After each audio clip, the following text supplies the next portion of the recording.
The dish they're about to serve me starts with this incredible sensory experience.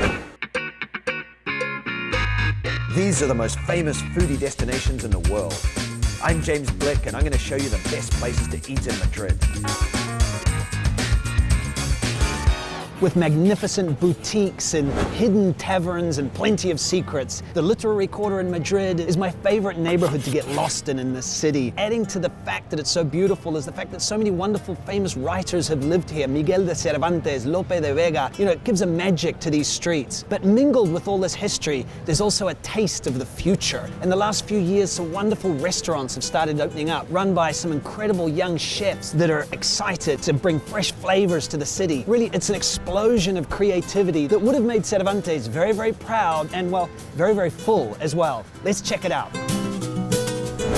When Carlos, the chef of new restaurant Bistronomica, wakes up in the morning, he has no idea what he's going to cook that day. And although that may sound like really, really bad planning, it's in fact inspired cooking, because it means that he can go to the market and find whatever's fresh, the seasonal ingredients, and cook with those. It's wonderful. Even the menu is just lists of ingredients instead of one of those full of poetic phrases and descriptions that nobody really understands. And although Carlos prepares a huge variety of dishes, it's true that fish plays such an important role in this restaurant. It's fish that's real, it's wild, it's not from fish farms, so it's so full of flavor. And what I've got here is a rockfish stew served with potatoes and mussels, full of flavor. Perfect. I need more.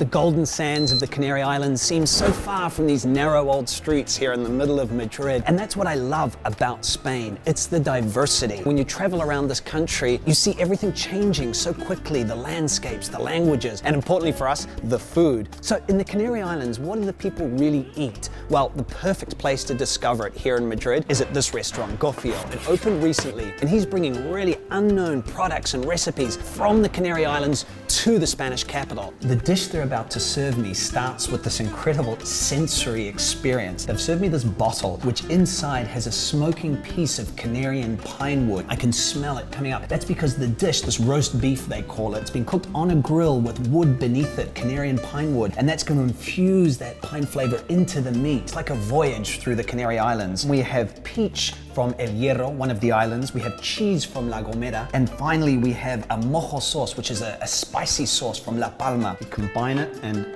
it's so good. All those flavors come together to create something quite extraordinary.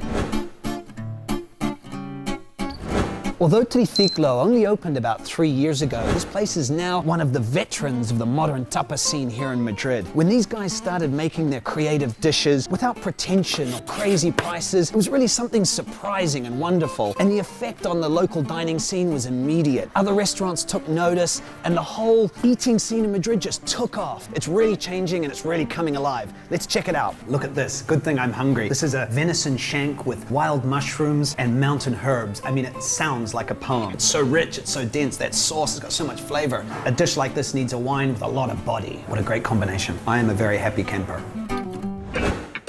These were my favorite spots for their sophistication, history, and innovation.